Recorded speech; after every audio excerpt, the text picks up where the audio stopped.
Yan, it's 6:30 na ng hapon. Yan pa-sunset na. Okay, maliwanag pa rin. So, thank God. Maga tayo umuwi ngayon. At pagod din. Magsimba lang. Then, may binili lang. Then, uwi na. So, God is good. Lagi po tayo magpasalamat sa ating Panginoon. Sabi nga sa 1 Thessalonians 5:6 na pray without ceasing. Manalangin, magpasalamat sa ating Panginoon.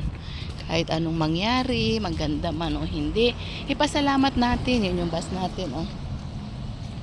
Okay, yun na yung bus na sinakyan natin. So, ano man ang mangyari, magpasalamat po tayo sa ating Panginoon kasi siya po ang may alam ng ating mga future.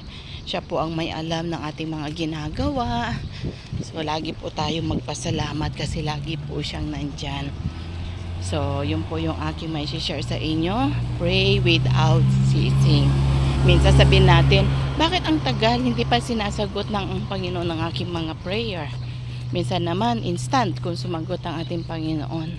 Minsan naman is talagang ilang years na parang wala. Pero tandaan po natin na tumutugon at sumasagot po ang ating Panginoon.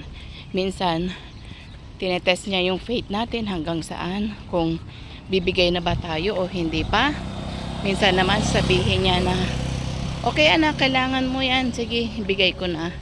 Minsan naman sabihin na, wait anak, kasi maganda pa yung ginagawa ko, yung ibibigay ko. Kasi alam niya nilikha niya tayo.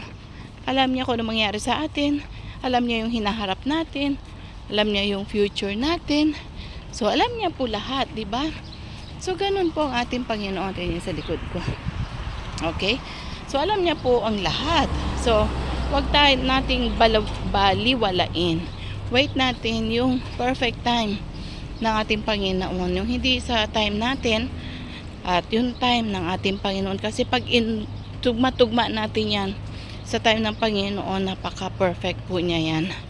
Minsan gusto lang kasi natin, no? Minsan tiwala para yung pananampalataya natin, yung faith natin na mag-go-on pa rin sa Panginoon, magiging malawak, matetest tayo at aandar po yung ating tiwala, yung pananampalataya natin sa ating Panginoon. So, wag po tayo yung mawalan ng pag-asa, wag po tayo magdamdam kasi mas alam po ng Panginoon yan. So, yan po, no? Medyo maalinsangan pa rin, mainit pa rin kahit palubog na yung araw. At yun nga, yan. Ang dami din naglalakad, Okay, yan. So, dadaan-daan tayo sa ganito. Yan, may sasakyan. Thank you. So, yan yung ating dadaan, no? So, thank God, pinadaan tayo ng sasakyan. So, napakabuti pa rin ng ating Panginoon. Yan. So, yan ang aming dinadaanan, no? From doon sa bus hanggang sa ating bahay.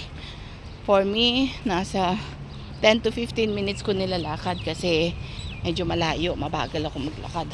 Pero from here, yung iba naman is mabilisan. So, sayang din kasi pagka taxi or car lift, no, mahal din.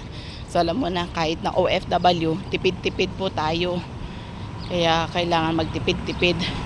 So, at least kung Expo, from here, bus is 30 minutes naman siya. And then 15 minutes walking hanggang sa house. Yun lang, magtyaga-tyaga ka yung sa init, sa lamig. Pag malamig ang panahon ngayon sa init, buti na lang hindi talaga yung sun na nakadirect sa atin. Kanina umaga, ganun. Kaya nakapayong-payong ako. Pero right now is okay naman siya. So, ang dami talaga naglalakad, diba? So, yan yung mga lalakarin natin. So, doon pa yung ating bahay. Doon pa sa pinakaloob-loob niya. So, yan yung kabilang another loob. So, yan po yung aking may share ngayon. So, muli po, pray without ceasing. Manalangin, manalangin, manalangin. Dahil tapat ang Diyos at ipagkakaloob po niya lahat ng ating mga pangangailangan. Alam po niya yan. So, muli, shalom, shalom, and God bless you all. So, bye for now. Yan, ginagawin building ka dito ako dumaan. So, yan. Okay, God bless you all. Bye.